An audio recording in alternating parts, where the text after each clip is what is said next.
Саламатсыздар ма оқушылар, бүгінгі қарастыратын тақырыбымыз механикалық жұмыс деп аталады. Бүгінгі сабақта біз механикалық жұмыс ұғымының физикалық мағынасын түсінеміз. Сіздердің алдарыңызда бірнеше суреттер берілген. Бірінші суретте қарап отырсаңыздар, пианиноға белгілі бір F күш түсірудің нәтижесінде оны біз S арақашықтыққа орналастырдық. Ал оның формуласы немесе белгіленуі келесі суретте көрініп тұр. Яғни қарап отырсаңыздар, күшпен орналастыру бағыттас, яғни күшпен жылдамдық бағыттас болып тұр. Екінші жағдай, қандай да бір денені F күшпен H биіктікке көтеретін болсақ, бұл жағдайда да біз жұмыс атқардық деп айтамыз. Олай болса, бұл жұмысты бүгіннен бастап физикада механикалық жұмыс деп атайды екенбіз. Механикалық жұмыс деп қандай жұмыс екен? Оны бүгінгі сабақта сіздермен бірге танысамыз. Сонымен механикалық жұмыс деп күштің әрекетінен дене орналастырғанда атқарылатын жұмысты айтамыз. Дененің қозғалу бағытында әрекет ететін күштің механикалық жұмысы күшке және жүрілген жолға тура пропорционал болады екен. Механикалық жұмысты бүгіннен бастап А деген әріппен аламыз. Механикалық жұмыс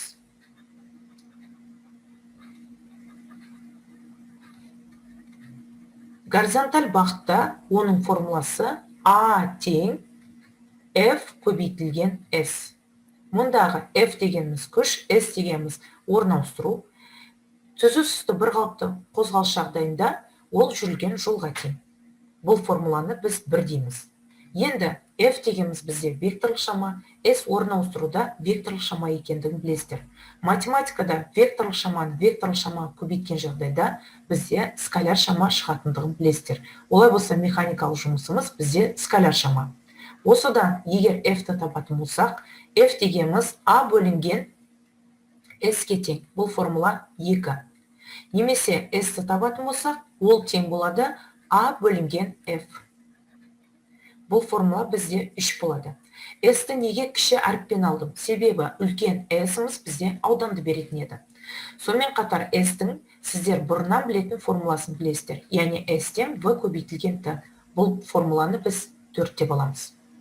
Механикалық жұмыстың өлшем бірлігі ретінде ағылшын ғалымы Джоульдің құрметіне джоуль деп алынған. 1 джоуль бұл 1 ньютон көбейтілген метр ге тең. Не үшін? Себебі күштің өлшем бірлігі ньютон, S орналастыру немесе жүрілген жолдың өлшем бірлігі ньютонға тең. Ал енді сіздермен 1 джоуль жұмыс қай кезде атқарылатындығын, немесе 1 джоуль жұмыс неге тең екендігін анықтау үшін келесі бейнематериалға назар аударамыз. Дүние жүзінде ғалымдар әдетте халықаралық бірліктер жүйесін Си қолданады. Бұл жүйеде жұмыстың өлшем бірлігі 1 джоуль. Жұмыс деп 1 ньютон күш денені 1 метр қашықтыққа қозғалтуын айтамыз. Бір тақта шоколадын көтеру үшін бізге шамамен 1 ньютон күш қажет. Сондықтан 1 джоуль жұмыс ол шоколадты 1 метр биіктікке көтеру үшін жасалатын жұмыс. Демекте 1 джоуль дегеніміз 1 ньютон күш түсіре отырып, денені горизонталь бағытта 1 метр қашықтыққа орналастырған кезінде жасалатын жұмыс, немесе 1 ньютон күш түсіре отырып, денені 1 метр H биіктікке көтерген жағдайда біз 1 джоуль жұмыс атқарады екенбіз. Олай болса, енді біз вертикаль бағытта механикалық жұмыстың формуласымен танысайық. Вертикаль бағытта бізде жұмыстың формуласы А тең F көбейтілген H-ға тең. Бұл формуланы дәл осы слайд үшін бір деп алайық. Келесі, F дегеніміз бұл жағдайда ауырлық күшіне тең. Ал ауырлық күшінің сіздер формуласын білетін едіңіздер, яғни M көбейтілген G. Олай болса, осы формуланы бірінші формулаға апаратын болсақ, бізде қандай формула шығады? Яғни А тең M көбейтілген G көбейтілген H. Демекте есептің берілгеніне қарай сіздер бірінші немесе екінші формуланы таңдайсыздар. Яғни бұл жағдайда бізде үшінші формула, бірақ бұл вертикаль бағытта жұмыстың екінші формуласы деп есептейміз. Енді қарап отырсаңыздар, mg-ді біз горизонталь бағытта қолдануға болмайды. Тек қана вертикаль бағытта. Себебі жасайтын бұрышы бізде 90 градус. Алдағы 9-шы сыныпта біз 90 градус бұрыш жасайтын денелердің яғни жұмысы әрқашан 0-ге тең болатындығын білетін боламыз. Демекте вертикаль бағытта FH немесе MGH формуласымен жұмыс жасаймыз. Енді сұйықтан, мысалы судан қандайды бір ауыр денені көтеру үшін атқарылатын жұмыстың формуласына тоқталайық. Ол үшін сіздерге қандайды бір тереңдікте жатқан тасты қарастырайын. Тасқа әсер ететін күш екеу, яғни ол бізде төмен қарай ауырлық күші центрден саламыз, және жоғары қарай Архимед күші. Көріп отырсаңыздар, вектордың модуліне қарай отырып, бізде mg үлкен екен F-дан. Демекте дене соның есебінен батып тұр деген сөз. Так, олай болса, бұл жерде біз қосымша күш сүрудің нәтижесінде ғана біз денені жоғары қарай H биіктікке көтереді екенбіз. Бұл күшті біз FK деп алайық. Алдыңғы сабақта да өткенбіз, FK дегеніміз көтеруші күш, және оны кері итеруші күшпен шатастырмауымыз қажет. Так, енді көтеруші күш біздің жағдайда FK тең, екі күштің айырымына тең. Біздің жағдайда mg үлкен болғандықтан да mg минус FA Архимед күші. Осыдан жұмыстың формуласын жазатын болсақ, FK көбейтілген H немесе ол тең болады mg минус F Архимед көбейтілген H. Бұл формуланы біз 4 деп алайық. Енді кейде масса бермеген жағдайда біз қалай табамыз деген сұрақ туындайды. Ол үшін массаның формуласын еске түсіреміз. Яғни ол дененің тығыздығының көлемге көбейтіндісіне тең екен. Екінші жағынан Архимед күшін еске түсірейік. Ол дененің сұйыққа батырылған тығыздығын көбейтеміз G-ға және көбейтеміз V-ға. Осы формуланы 4-ке апарып қоятын болсақ, бізде қандай формула шығады? Яғни ρ дене көбейтілген VG, яғни mg-дің орнына қойып жатырмын, минус F Архимедтің орнына ρ сұйық VG деп жаза берейін. Орындар ауыстырған еш нәрсе өзгермейді, көбейтеміз H-қа. Енді VG-ді жақшаның сыртына шығарып тастайын. Сонда ρ дене азайтылған ρ сұйық көбейтілген VG көбейтілген H деген формула шығады. Бұл формуланы біз 5 деп алайық. Міне біз қандайды бір денені сұйықтықтан көтеріп шығару үшін атқарылатын жұмыстың формуласымен таныстық. Яғни олар не 4-ші формуламен тапсаңыздар болады, егер масса берілген болса, немесе дененің тығыздығы берілген болса, 5-ші формуламен шығарсаңыздар болады екен. Міне вертикаль бағытта сұйықтықтан қандайды бір ауыр денені көтеру кезінде атқарылатын жұмысты және горизонталь бағытта атқарылатын жұмыстармен таныстық. Енді біз жұмыстың өлшем бірлігі джоуль дедік.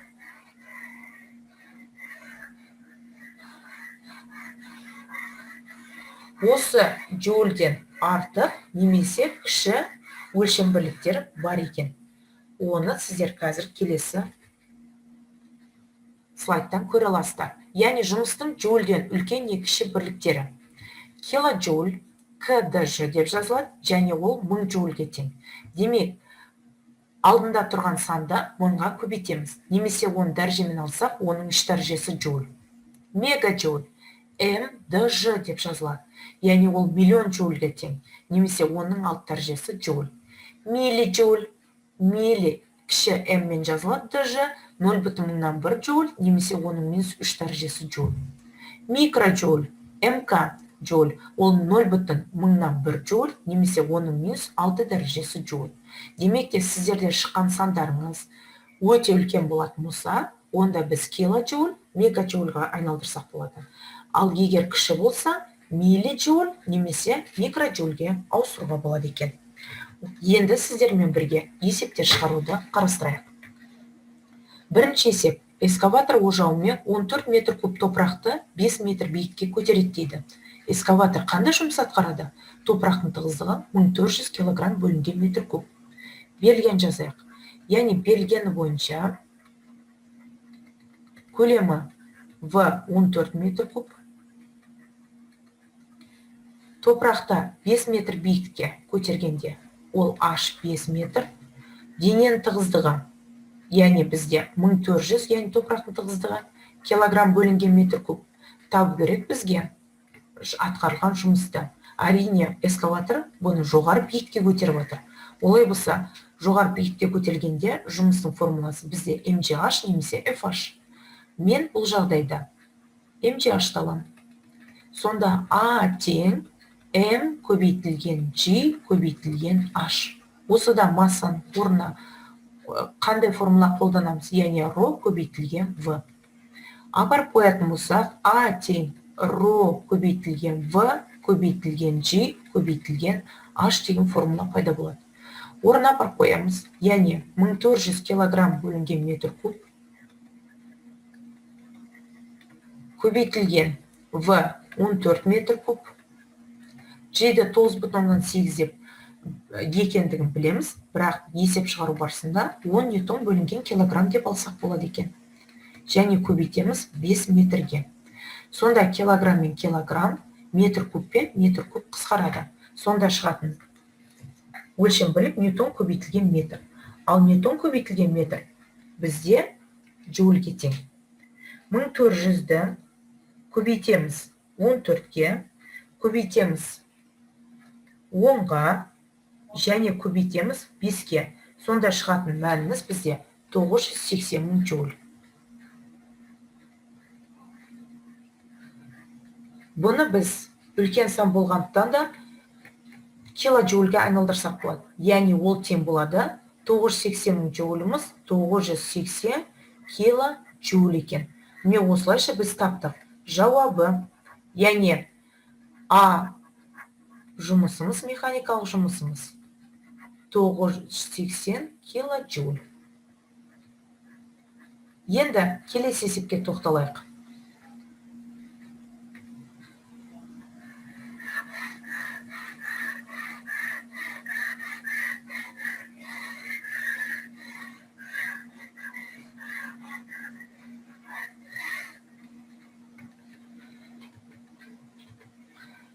км сағат жылдамдықпен қозғалған тепловоздың тарту күші 400 килоньютон. Пойыз 1 минут бойы орнына ауыстырғанда қандай жұмыс атқарылады дейді. Яғни берілгені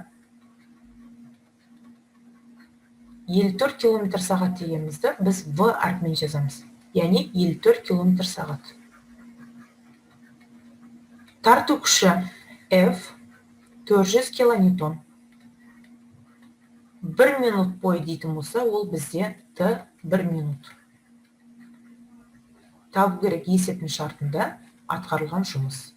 Әрине сіздер білесіздер, тепловоз тек қана горизонталь бағытта қозғалады. Олай болса, горизонталь бағытта қозғалған кезінде жұмыстың формуласы сәйкесінше А тең Fs. Енді халықаралық бөліктер жүйесін бар бізде 54 км сағатта метр секундқа ауыстыру үшін 3,6-ға бөлетін едік. Ол бізде 15 метр секундқа тең болады. 400 килоньютон, ньютонға айналдыру үшін 1000-ға көбейтеміз. Немесе 400 мың деп жазсақ болады.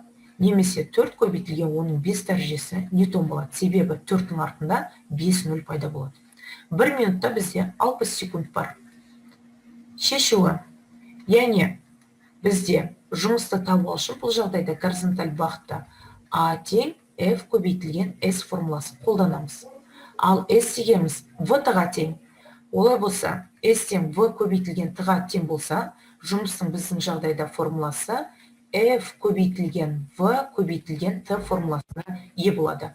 А тең 4 көбейтілген оның 5 дәрежесі ньютон көбейтілген бізде 15 метр секунд көбейтеді екенбіз 60 секундқа.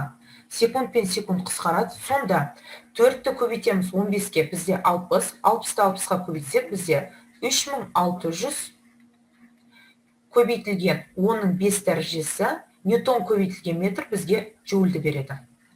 Яғни осы оның 6 дәрежесіне келтіру үшін 1 0-ді 5 дәрежеге қосатын болсақ, сонда бізде 360 оның 6 дәрежесі джоуль болады. Ал оның 6 дәрежесі джоуль бізге мегаджоульді береді. Сондықтан да 360 мегаджоуль деп жазсақ болады екен. Сонымен жауабы жұмыстың А тең 360 мегаджоуль. Келесі есепке тоқталайық.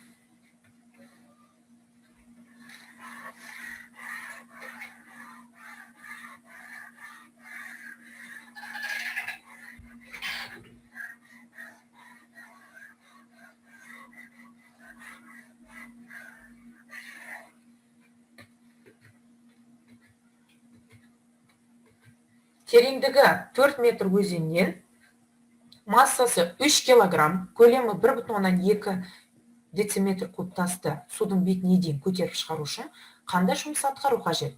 Судың кедергісін ескермеңдер дейік. Бұл жағдайда біз қарап отырсаңыздар, көтеруші күшке байланысты екен, яғни жұмысты табамыз. Берілген жазайық. H бізде 4 метр, массасы 3 килограмм, көлемі 1,2 дециметр куб. Тасты көтеру үшін өзенде бұл су болғандықтан судың тығыздығын аламыз, яғни 1000 килограмм метр куб. Қандай жұмыс атқару қажет дейтін болса, біз аны табады екенбіз. Олай болса, формуласына тоқталайық. Халықаралық бірліктер жүйесі бар, яғни бізде 1,2 дециметр кубты метр кубқа айналдыру үшін 1000-ға бөлеміз, немесе 1,2, оның минус 3 дәрежесі метр куб деп алсақ болады екен. Көтеруші күштің формуласы FK тең mg минус FA. Демек, біздің жағдайда бұның формуласы масса бар болғандықтан да mg минус FA деп аламыз. Олай болса, жұмыстың формуласы біздің жағдайда mg минус F Архимед. Архимед күшін ашсақ болады. Рho сұйық көбейтілген G көбейтілген V. Жақшаның сыртында H формуласын қолданамыз. Орын апарып қоям. Сонда 3 килограмм көбейтілген 10 ньютон бөлінген килограмм. Жақшаның сыртында ішінде 1000 килограмм метр куб. Көбейтеміз. G 10 ньютон бөлінген килограмм деп аламыз дедік. Және 1,2 оның минус 3 дәрежесі метр куб. Және жақшаның ішінде сыртында, яғни 4 метр болады. Так, мына менің минус 3 дәрежем. Так, тең болады. Килограмм мен килограмм қысқарады. Сонда менде 30 ньютон. Бірінші бөлікте. Екіншінде 1000 көбейтілген 10 көбейтілген 1,2, оның минус 3 дәрежесі. Минус 3 дәрежемді сәл дұрыстап жазуға тырысайын. Яғни осы бөлікте 1,2, оның минус 3 дәрежесі сәл көрінбей қалды. Яғни 1,2 көбейтілген 10 минус 3 дәрежесі метр куб. Так, метр куб пен метр куб қысқарады. Мыңдықты 10 минус 3 дәрежесімен қысқартуға болады. Сонда менде 1,2 мен 10 қалды. Килограмм мен килограмм кетеді. Сонда 12 ньютон көбейткен кезінде көбейтеміз жақшаның сыртында 4 метр. Яғни 18 ньютон жақшаның ішіндегі сандардан көбейтеміз 4 метрге. Яғни 18-ді 4-ке көбейтетін болса, бізде жұмыс неге тең болады екен? 72 джуль. Себебі ньютон мен метрдің көбейтіндісі бізге джульді береді. Жауабы, яғни тасты көтеру үшін атқарылған жұмысымыз біздің жағдайда 72 джульге тең болады екен. Міне бүгінгі сабақта біз горизонталь бағытта, вертикаль бағытта және қандай да бір денені судан немесе басқа сұйықтан көтеріп шығару үшін атқарылатын жұмыстың формуласымен таныстық. Олай болса, алдағы уақытта сіздер бұндай есептерді оңай шығарылатындарыңызға сенімдімін. Және бұл есептер жай ғана орта деңгейдің емес, бұл жеткілікті деңгейдің есептері. Сондықтан да орта деңгей мен жеткілікті деңгейдің айырмашылығы көбірек екендігін байқаған шығарсыздар. Енді біз бүгінгі сабақты бекітейік. Яғни бүгінгі сабақ бойынша қысқаша рефлексия жасайық. Яғни сіздердің алдарыңызда жетістік ағашы берілген. Бұл жерде сіздерге 3 түрлі алманың түсі берілген. Әрқайсысына тұспа-тұс жазылған. Қызыл алманы таңдайтын болсаңыздар, өзім ризамын, себебі бәрін түсіндім деген ой қалыптасады.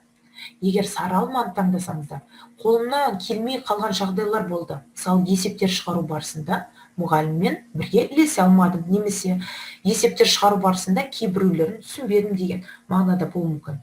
Ал жасыл алма бұл келесі жолы түсінуге барынша тырысамын және оқимын деген мағынада екен. Олай болса, өздеріңіздің таңдаған алмаларыңызды комментарийға жазсаңыздар болады, немесе WhatsApp желісінде де бөліссеңіздер болады. Осымен бүгінгі сабағымыз аяқталды. Сұрақтарыңыз жоқ болатын болса, онда бүгінгі сабағымызды мен тоқтатамын. Сау болыңыздар.